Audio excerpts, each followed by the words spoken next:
যুৱ পৰিক্ৰমাৰ ক্ৰীড়া মন্ত্ৰণালয়ৰ অধীনস্থ চিৰাং জিলা নেহেৰু যুৱ কেন্দ্ৰৰ সহযোগত আৰু আমাৰ বেংটল কলেজ NSS ইউনিটৰ সৌজন্যত আমি এদিনীয়া কাৰ্যসূচীৰে জিলা যুৱ উৎসৱ আমি বেংটল কলেজে আজি আয়োজন কৰিছোঁ।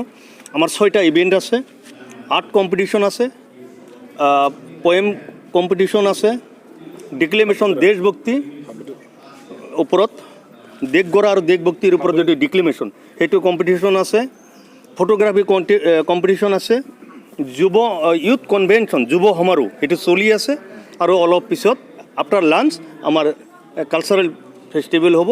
আৰু প্ৰত্যেকটো ইভেণ্টছত ফাৰ্ষ্ট ছেকেণ্ড থাৰ্ড আমি কেছ প্ৰাইজ দিম উইথ এ চাৰ্টিফিকেট। আৰু ইয়াৰ পৰা যিসকলে ফাৰ্ষ্ট ছেকেণ্ডে যাব ষ্টেট লেভেলত চান্স পাব। আৰু আমি এইটো আমাৰ জাজেসকলে ৰিজাল্ট দিলে আমি তেওঁলোকক পঠাম। কিমানখন কলেজৰ পৰা আজি আমাৰ কিমান কলেজ আহিছে? মোটামুটি 5টা কলেজৰ পৰা আহিছে। মেইন আমাৰ হায়াৰ ছেকেণ্ডেৰীও আছে, main maximum participant from Bengtol college এইখিনি আছে। আৰু আমাৰ ডিক্লেমেশ্যন, ফটোগ্ৰাফি, পয়েম আৰু কি আছিলে আৰ্ট ইয়াত আছে 30জনকৈ পাৰ্টিচিপেণ্ট। আৰু বাকী যুৱ সম্পদ আৰু কালচাৰত 100জন।